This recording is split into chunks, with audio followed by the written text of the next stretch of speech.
So I got a 1954 or 55 Browning Auto 5 Standard 12, and a good friend of mine had this gun, and he was complaining that the gun would not cycle the shells reliably. So I brought it to my house, took it apart, and it was pretty obvious right off the bat that the recoil spring on the magazine tube is collapsed and has been shot quite a bit. If you lay the new spring up beside it, you can tell the difference in the two. So I'm going to change out that spring for you, and then I'm also going to show you how to set this gun up for light and heavy loads. So stay with me. So if you're new to these Browning Auto 5s, these are recoil operated guns. In order for these guns to shoot reliably, they need good springs, and they also need the steel ring and the brass fitted ring. The bevels have to be lined up and they have to be set up a certain way for it to operate reliably. So I will first show you how to set this gun up for light loads. Alright, so to set this gun up for light loads, the first thing we want to do is we're going to take our beveled steel ring, we're going to slide it bevel down towards the receiver. It'll sit flush.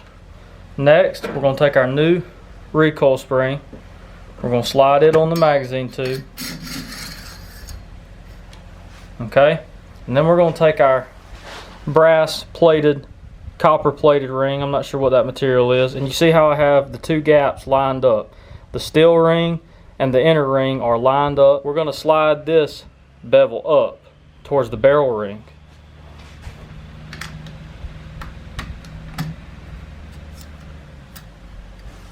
So that gun would now be set for a light load. Steel ring bevel down towards receiver, new recoil spring, and then the steel belted ring and the inner brass or copper plated ring bevel towards the barrel ring.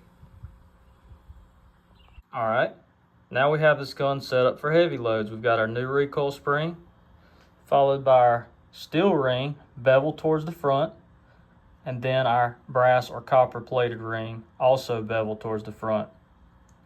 And then we're ready to put our barrel on and we're ready to shoot heavy loads. What I typically do when I put a new recoil spring on is I leave this gun set up for heavy loads, and then I shoot my lightest loads through it, and if it cycles, I leave it alone. And then if the gun starts to get to wear, after it's got some wear on that spring, it won't cycle the light loads anymore, then I'll swap it around. So I've got one of the strips of paper that would have gone on the inside of the forend from Browning, and it kind of gives you a picture of what everything should look like. So I'll scan down there and let y'all see that.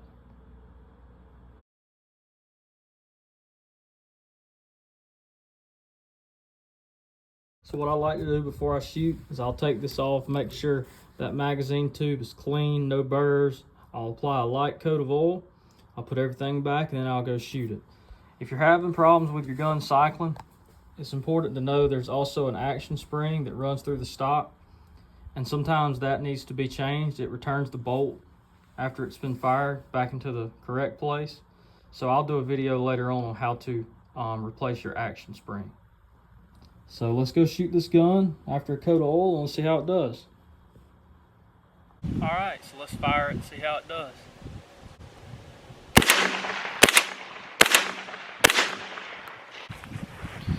Shoots like a brand new one.